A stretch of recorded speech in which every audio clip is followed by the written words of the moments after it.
Bonjour, aujourd'hui j'avais envie de faire une vidéo pour partager un petit peu les sentiments que l'on a quand on a des problèmes de santé qui nous handicapent dans notre vie au quotidien. Alors que ce soit des problèmes de dépression, tous les problèmes évidemment de santé mentale, des crises d'angoisse, des crises de panique. Moi je suis atteinte de fibromyalgie et j'ai du psoriasis sur tout le corps et ça fait déjà depuis plus de 10-15 ans que je vis avec ces problèmes-là.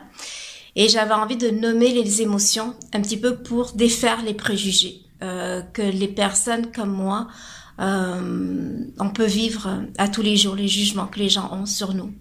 Alors en fait, la première émotion que l'on a, ce que l'on vit au quotidien, surtout quand le diagnostic n'est pas encore posé, c'est la honte. On a honte de qui nous sommes devenus. On se sent diminué par la maladie, on ne se reconnaît plus et donc on a honte d'être la personne que l'on est. On se sent extrêmement coupable de ne plus pouvoir faire ce qu'on leur faisait avant, de ne plus pouvoir s'occuper des gens que l'on aime. Moi, je me suis sentie coupable pendant des années de ne plus pouvoir prendre mes enfants, de ne plus pouvoir les porter dans les bras parce que mon dos le supportait pas. On se sent coupable de ne plus pouvoir faire le métier que l'on faisait, de ne plus pouvoir faire les activités que l'on faisait, et surtout on se sent coupable de ne plus être la personne que l'on était avant. Évidemment, on vit énormément de colère. Alors, la colère n'est pas du tout envers les autres, elle est envers nous-mêmes, on est en colère contre nous-mêmes. Souvent, parce que quand le diagnostic est pas posé, ou même si le diagnostic est posé, comme je dis, quand c'est des problèmes de santé mentale, on le sait que c'est à l'intérieur de nous-mêmes. Donc, c'est comme si c'était nous la faute. Donc, on est en colère contre nous-mêmes. On est en colère contre notre corps. On est à quelque part pris en otage dans notre corps. On ne le reconnaît plus, on ne l'aime plus, on n'aime plus la personne que l'on est. Donc, une colère immense envers ce corps qui nous empêche d'être heureux, qui nous empêche de faire ce que l'on aimerait faire, qui nous empêche d'aimer les gens qu'on aime. Voilà, c'est une colère immense vis-à-vis de nous-mêmes. En ce moment, je suis dans un processus où j'apprends à me pardonner d'être malade, à me pardonner d'être en souffrance.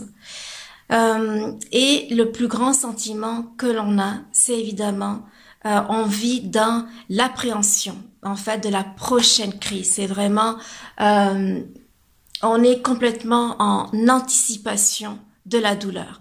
Moi, j'ai des crises dans le dos et dans le ventre qui me paralysent complètement. Il y a des fois des personnes que je connais qui vivent des crises de panique, des crises d'angoisse, et c'est extrêmement douloureux physiquement.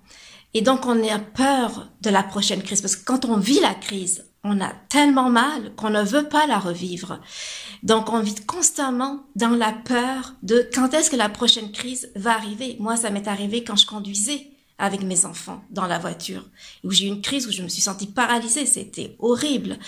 J'ai eu des crises dans des centres commerciaux. Du coup, on vit tellement dans l'anticipation de la prochaine crise qu'on s'empêche de sortir, on s'empêche de vivre, on s'empêche d'aller voir des amis, on s'empêche de faire des activités, etc.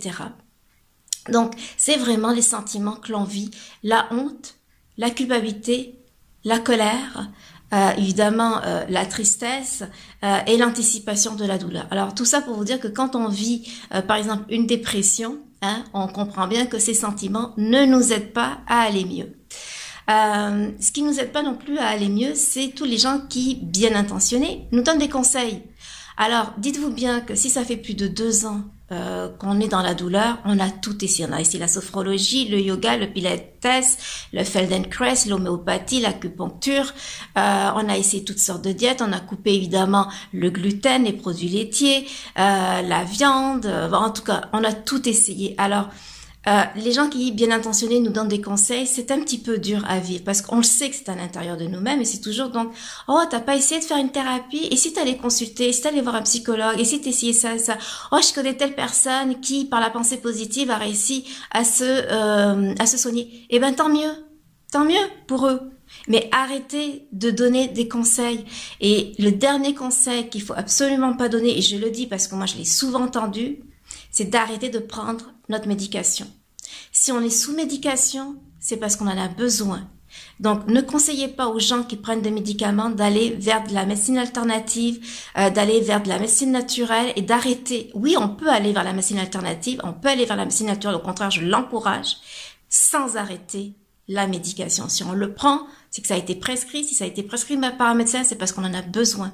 On est tout à fait conscient des effets secondaires que peut avoir une médication. Moi, je prends un produit extrêmement lourd que je m'injecte régulièrement pour mon psoriasis. Il y a des effets secondaires, j'en suis consciente. Mais les gens qui me conseillent d'arrêter de m'injecter mon produit pour faire de la sophrologie ou pour essayer une diète, etc., c'est non. Voilà.